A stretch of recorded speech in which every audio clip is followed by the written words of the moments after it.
All right, we got the funky intro music. Gonna have a little bit of fun today in today's broadcast. Question I get all the time from people is, "What is an NFT?" And if you're one of my friends or you've seen my Instagram feed, you know I'm kind of just playing around in NFTs. Probably not making money at it. I don't know. We'll see. Probably losing money.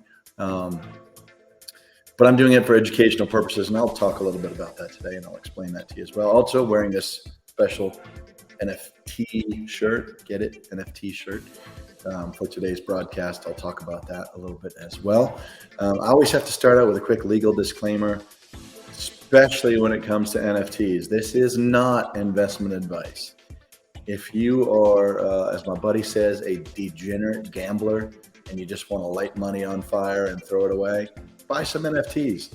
I think it's confusing. You probably see a lot of social media where people are talking about, oh, this guy bought a house from NFTs and this guy makes, X thousands of dollars a month on NFTs. If it were that easy, I promise you a lot of people would be doing it, and it's not so easy. And there's a lot of scams and there's a lot of scandals and there's a lot of money to be lost in the NFT space. So there's some aspects of it that I enjoy, and I'll tell you about them as we get started and as we talk about it. But remember, investment advice right there. This is not investment advice, just sharing some information with you guys. I kind of like the NFT space and I like what I'm learning, and I'll tell you why. So we'll talk about that a little bit today.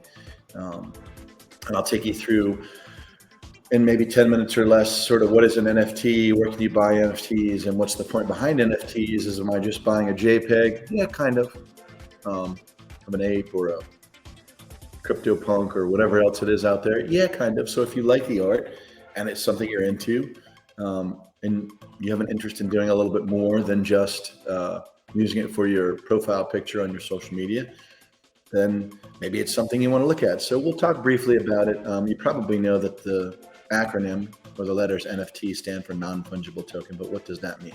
So let's talk about that in the real simplest of aspects. Think about it like this. It's a digital asset, and it's a unique digital asset that, just like the blockchain and just like the way your Bitcoin and crypto purchases work, because we've already talked about those in the prior videos, you have a very unique number that's a string of letters and numbers that's associated to that unique digital asset. And when you purchase that digital asset, it belongs to you. What I like to talk about when I like to talk about NFTs, or what I like to talk about with NFTs, is the future of digital assets. And the easiest metaphor or analogy that I use is always as follows. Go hop in your car, go out to dinner, go do whatever you've got to do. You're feeling a little bit late, so your foot's a little heavy, you get pulled over by the police. Police officer walks up to your car. What's the first thing they say? License, registration, proof of insurance. At least in Florida, they ask for proof of insurance. I don't know about you Californians or some of the other states, but they'll ask for those three things. And so you've got to reach into your glove box and you've got to fish out your registration and your insurance. Hopefully you printed that out. You've got to flip through your license, or you've got to flip through your wallet or your purse, whatever you have. Find your driver's license. You hand all those things over to the police officer. So in my lifetime and in your lifetime, anything that is now currently paper will no longer exist in the form of paper. So you won't have to print a registration. You won't have to show a copy of your driver's license. You won't have to go to Geico or whoever you use and print your proof of insurance. You'll simply take your cell phone or your digital device. You'll hold it up next to the digital device of the officer, or in this case, any other digital asset, and we'll talk more about that.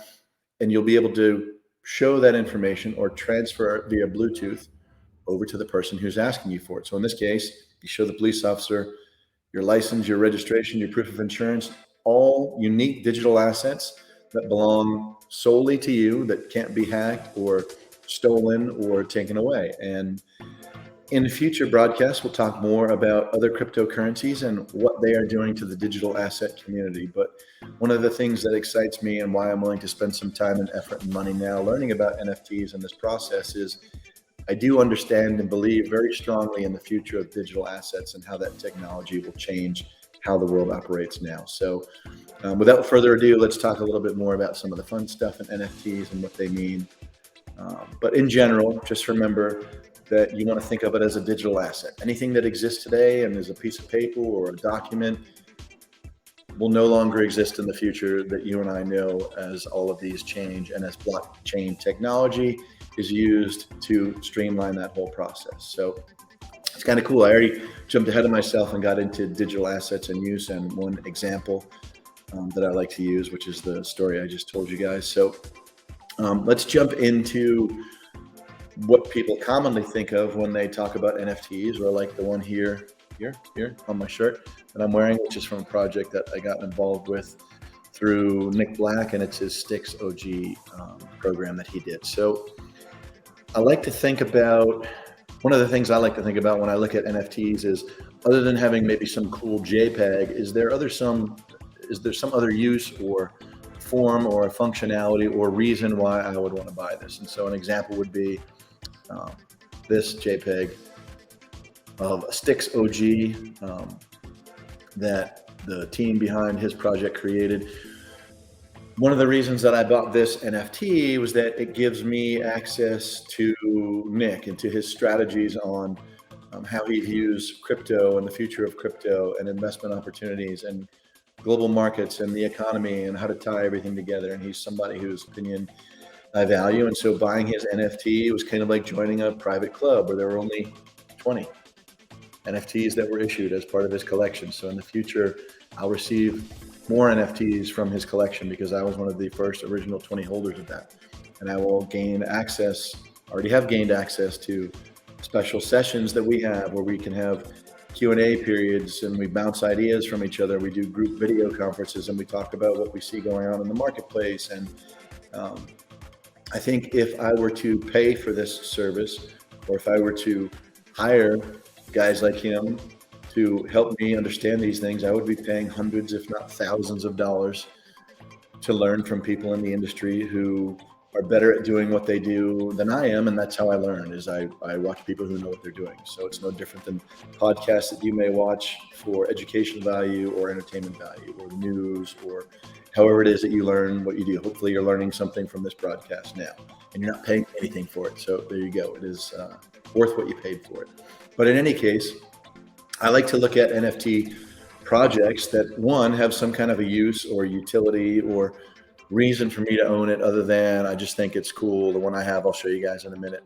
I just thought it was a cool piece, and I got into the project because of the access that it gave me to Nick and to more insight into how he thinks the way he thinks. Number two is, one of the things I look for in NFT projects is purpose or a reason or a mission or something other than, hey, we just made this cool, useless artwork that you may think is really neat, but there's no other value to it. And I'll give you a couple examples. I've been involved with buying some projects that help provide clean water and resources to make clean water in third world countries. I'm involved in a project and I have some NFTs where the founders and the people behind the project donate money to autism awareness. It's called Loner Girl. Was in another project that is just cool artwork that I like called Snuggle Buddy, but they're making children's books. And back to Loner Girl for a second. I mean, it's a very personal cause to me, right? I have a daughter who's on the spectrum who has verbal challenges. So for me, knowing that it was a project that had a purpose and a cause made me more interested in supporting it. Can I go online and make donations to other organizations?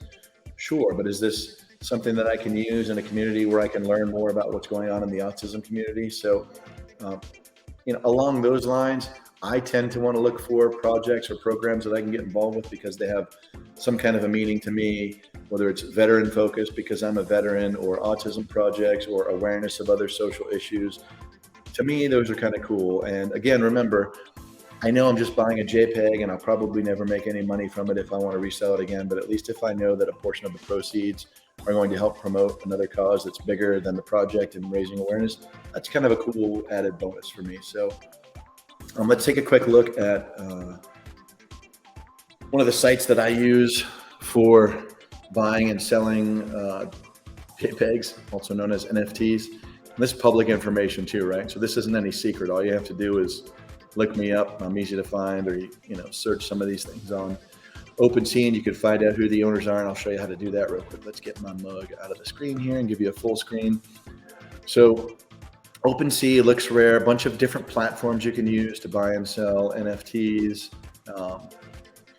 This over here is the Loner Girl project that I told you about, which I thought was cool. If I click on this image, you'll see what the current floor price is on the program by clicking on this button, Loner Girl. So it'll take me to their link on OpenSea, where you can see the volume that's been traded, what the current floor price is, how many owners are, how many items were made. This kind of cool right here, supporting awareness of mental health and autism through an initial donation of 20% of our mint profit to the Easter Seals Hawaii and ongoing charitable donations of 10% quarterly from our royalty earnings. It's kind of cool. Like, I can get behind a project like that. I have a daughter who's on the spectrum, and it means something to me. Where's my sticks, buddy? Oh, here's another example. OG Mentor Accelerator Pass and Hotel Restaurant Club Membership Pass. I got into this project with my friend Jen because we were following Ty Lopez, who is an entrepreneur who has varied interests in a lot of different endeavors. He was involved in, oh, sorry about that. He was involved in owning Radio Shack. He was involved in a few other programs. And so by buying into this social club, you gain access, just like I was talking about earlier, to Nick Black, but to Ty Lopez, if he's somebody who you're interested in learning how he does what he does, why he does it the way he does it. There it is. There's Mystics OG. That's Connor McTaxevator. I already talked about him a little bit. So when you go to the OpenSea website and you want to explore NFTs for the first time, and maybe you're interested in learning more about NFTs, you just click this button and there's a way to go through some of the different projects that are out there. One of the things that you do need to know is that you will need to, and let me see if I can go back and link and then unlink this site for you for a minute, so bear with me. One of the things that you'll have to do is you'll have to create a Metamask wallet. Metamask is an extension that is used, and you think of it just like any other digital wallet that you would use to purchase cryptocurrency, where you go in and you create an account. Your account has your name, I guess, for lack of a better word, ostensibly, and your unique ID that is attributed to you and your account. When you go into this extension that you will add to your browser and you create an account, so I would click on and download and install, which I won't because I already have. You can see the extension up here on the right-hand side of my screen. Let's see if we can open it. There it is. Boom, account one. And that shows the value, etc., of the assets that I have in my account. So you'll install this extension. And when you go to OpenSea to connect your wallet to this, you'll simply click on your MetaMask link. You can go to your profile. Boom, there's all of the items that you've purchased or the NFTs that you've purchased. Maybe somebody wants to buy what you have. And so you can click to this offer screen and you can see that somebody wants to buy my Snoop Doggy Dog for $311, my Paradise Trippy's egg. So get familiar with this site and cruise around a little bit. But again, this was just a kind of intro 101 to what are NFTs, how do they work, etc. So trying to keep everything short and sweet in less than 15 minutes. I hope you thought this was fun. I hope it was useful. Remember, it's degenerate gambling. You might as well just burn some money and light it on fire, go out back to the fire pit and do it. But if you're curious in learning about the space and the future of digital assets, then there's no better way to do it than slowly jumping into NFTs and learning a little bit about them. Good luck to you. I appreciate your time. I hope this one was a little bit more fun and entertaining than the last one, and we've got some more videos coming soon. So take care, stay tuned, stay